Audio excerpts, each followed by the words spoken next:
Oh no, sorry. We're going to hear from Joel actually. Joel's going to come up and give his testimony.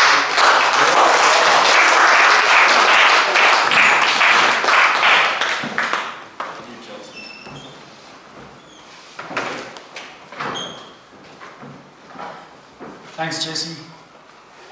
This is the first time I've done my testimony before. I'm Joel. How are you? This is my testimony from ruin to restoration. It's just a part of what God has done and continues to do in my life. I was born in Mount Gambier in the 80s. My earliest years were spent in a roadhouse which my parents owned and operated.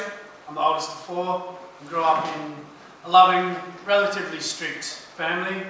My father's from Sri Lanka with Catholic heritage and an English Christian background on mum's side.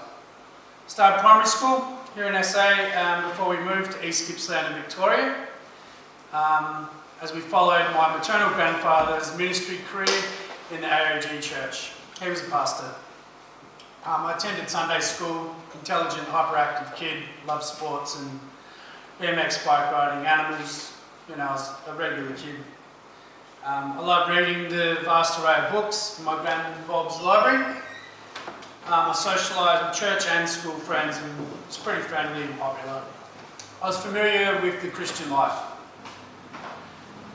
My first few years at Catholic high school saw me start to gradually drift away from my upbringing, as I was exposed to and then sort of drawn to the worldly, secular things. My formative teenage years slowly, turning from like Christian music and church songs to heavy metal, rap music. Youth group turned into the footy club, taking communion turned to drinking and smoking, reading the Bible, and prayer turned into pornography. In '98, we once again followed my grandparents back to Adelaide. I started year 9 in new high school and I was pretty eager to fit in. So the alcohol and the cannabis became sort of a normal thing. My keen interests were still into the BMX, dirt jumping and footy, but the partying and sort of the culture, the hip-hop culture really started taking over from my faith. The routine became like daily weed smoking, binge drinking, experimentation with all sorts of drugs. Got an apprenticeship, my first car, moved out of home after being kicked out a few times. Sorry, Mum. I was diagnosed with severe depression and anxiety disorder and prescribed meds. I loved camping and music and was heavily involved in the music scene, the rave scene. Ecstasy was popular and a potent drug of choice at the time. Moved to Melbourne in 2006 to pursue my music career. Basically, I'll skim over this bit. I was living in what I thought was a good life. I fell head over heels with, I guess, the wrong girl. I thought she was perfect at the time, but in hindsight, I think lust had a grip on me. On my first trip back to Adelaide, to introduce my family to the new girlfriend, my brother was involved in a horrific car accident.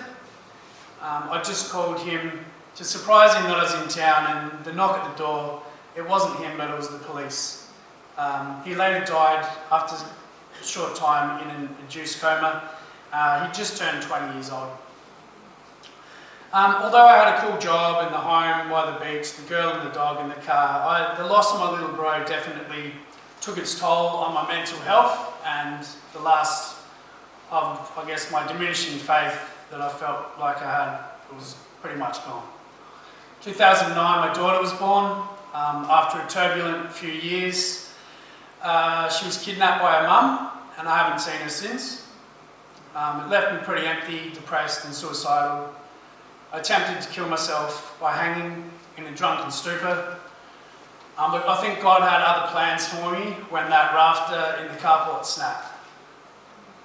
I eventually bounced back, finding the new job and the soulmate with similar passions. My music career was blossoming in Melbourne's live music scene. But the drinking got worse. I was living that sort of sex, drugs and the hip-hop lifestyle. after a family holiday to Sri Lanka in 2012, I came back to Melbourne, unemployed, homeless, single, and my band had folded. My girlfriend was in the band with me at the time. Although, I joined other bands and groups and was running a record label and all that sort of stuff, I didn't really have anything to show for it. It was a pretty empty sort of goal. So I came back to Adelaide. I was dabbling in some pretty weird stuff, occult practices, new age sort of stuff, basically living an ungodly life.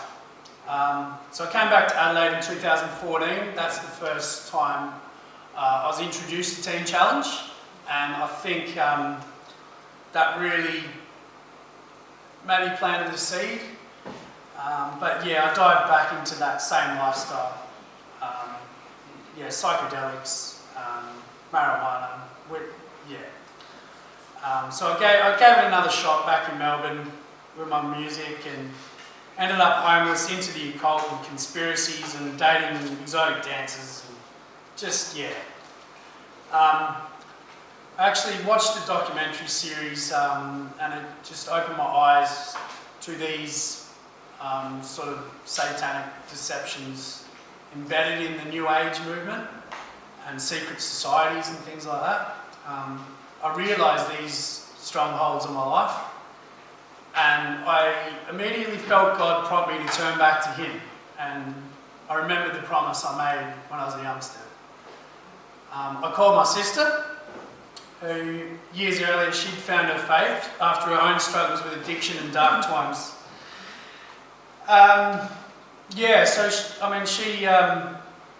She's actually a real inspiration to me, getting through that from a young age. I told her I wanted to be a Christian again. I began praying. I broke up with my girlfriend, picked up my Bible, moved back to Adelaide. Melbourne had left me a shell of my former self. Came back to church, and I later found out that my sister had had a message through one of her pastors that she felt and knew in her heart was from God, that someone in the family would come back to the faith. She thought I'd be the last person. She didn't tell me at the time, but later on in rehab she told me about this word from God she had, and she thought I'd be the last person. I was going the opposite direction. But we should never ever doubt the miracles and wonders that God can do, especially with the help of a grandmother's prayers. My worldview and mindset and personality began changing for the better. The enemy's lies that were ingrained in my mind through the exposure to all this new age sort of stuff, worldly stuff, the pornography, the substance abuse, the weird philosophies and things I was getting into, it all began to lift as I turned to God. God's Spirit was with me the whole time, but when I chose to turn my back on Him in my teenage years, it all spiraled out of control. I'm starting to rebuild my life through Jesus. Even after a year sober, I relapsed. I was just replacing it with weed, basically. The vicious cycle needed to be broken, and only God can break every chain. As my dad was battling cancer, I was battling addiction and homelessness. I was having some amazing encounters with the Holy Spirit. My prayer life was starting to build, and in 2020, I went over to Melbourne to play my final gig. What I thought was going to be my final gig. I was going to just throw away the whole music. It never led me anywhere, really. I think I was doing it for the wrong reasons.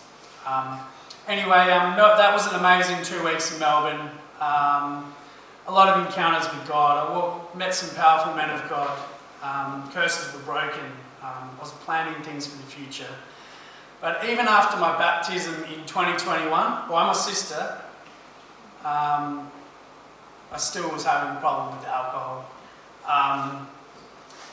Just before my nan died, I told her about my plan to be baptised. And although she passed before it happened, she wasn't there physically, but she died. She went to heaven knowing that her prayers were answered. Unfortunately, we couldn't have a funeral due to the restrictions at the time, which was disappointing.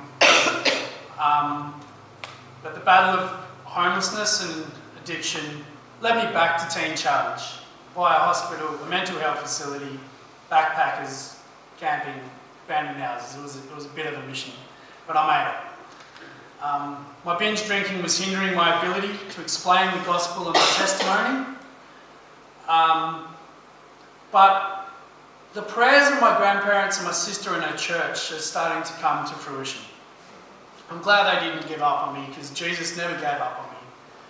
I continue to sort of purge the sin from my life, dealing with anger as God softens my heart. I'm not focused on the ruin, but I'm focused on the restoration. The continuous, it's all in God's time. Just dealing with sort of patience at the moment, just allowing to work in God's time. I think the continuous cycle of destruction was over.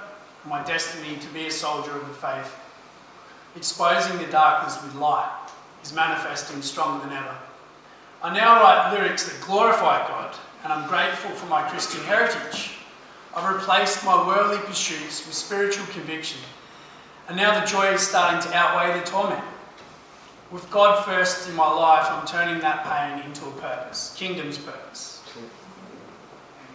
Recently, I picked up Nana's Bible that she gave to me, and it opened to a verse that she had highlighted. Forget the former things. Do not dwell on the past. See, I'm doing a new thing. Now it springs up. Do you not perceive it? I'm making a way in the desert and streams in the wasteland. Isaiah chapter 43, verse 18 and 19. And in closing, I've been off my antidepressant medication for the first time in 20 years. It's been since November. My family relationships are repairing, all thanks to God and the TC Living Free Discipleship Program.